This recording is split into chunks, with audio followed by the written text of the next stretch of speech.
nagbabalik ang champion at champion sa hapon na NBN Sports. Ito kayong mga kasama natin. Pagdating kaya ng end of this conference, tatawagin ko ring champion. Yan ang aalamin natin. Coach Roger Gorayev ng San Sebastian Ladies Tags. Coach Roger, ito muna. Ano bang nangyari kahapon? Kasi yung laro kahapon, masyado lang naha-hype sa media. Pero actually, yung laban kasi namin ng UST is just the positioning who will get the number 1 and the second spot. But we don't get any advantage if we lose or we win. Kasi both of us will be playing, number 1 will be playing against the number 4 team, tapos yung number 2 team will play against the number 3 team, best of 3. So, parang more of, na lang yun, measuring each other's game, though at least laman namin kung anong gagawin in the future pa. Ayan na nga, sinabi na ni Coach na nagkasukatan kahapon. So, Sasa de Vanadera, Sasa, nagkasukatan. Mukhang parang dun sa sukat, medyo maigsi kayo kahapon. Oo nga Kinapos lang. Bakit naman kinapos? Di lang siguro nagkasabay-sabay yung laro ng first 6, kaya medyo pangit yung laro kahapon.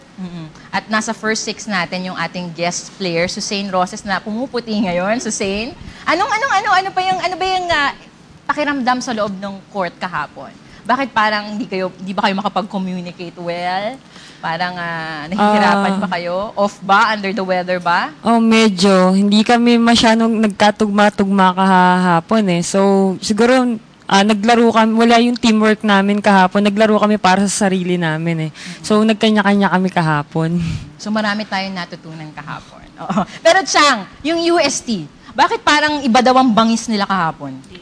Charisse Ancheta, ang ating setter. Siguro dahil sa fans din nila kasi sobrang dami. So you think kailangan magdagdag din tayo ng fans? Siguro. Ang San Sebastian? Siguro. Sige, mamaya ipapanawagan natin yan. Pero Luan, ikaw, reigning MVP ng komperensya, how are your numbers this time? Do you think ba yung numero mong yan magiging MVP pa rin tayo at eventually nga, pag nag-finals, tayo rin na magkakampiyon? Sa ngayon po kasi, si Jen kasi yung, kaya, hindi ko rin alam. Sana, kami pa rin yung mag-champion kasi ginagawa din naman namin yung dapat namin gawin para manatili kaming champion sa V-League. At ito, first time in the studio, masusubukan na naman ang ating mga powers ngayon. Jeng Wally, sawadika! Sawadika. How are you today? I'm fine. How was the game yesterday? What happened? Game yesterday, we not so good, but okay. Next game, maybe we play good. You play good. Yeah. How are you preparing for semifinals, especially arch rival UST? We practice hard every day po. And we learn next game about team we fight po. O, di ba? Ang galing ni Jeng. Palakpakan tayo lahat. Thank you very much, Jeng. Pero coach, ayan nagsalita na si Jeng. We learn, we practice.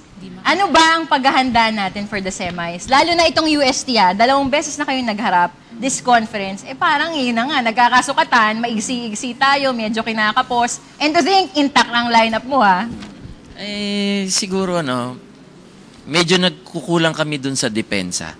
Yung game kasi kahapon, yung second set, dapat, after winning the first set, almost sa amin na yung second set. Pero, more aggressive yung nilaro ng kalaban namin. So, sa depensa, doon kami bumaba. Hindi kami nakaalis doon sa 23. And that was the start na parang suddenly nag-turn around yung game ng UST. And medyo na-down ng kaunti yung mga bata. But for us kasi, we would like to treat it as a game where we should learn so many things.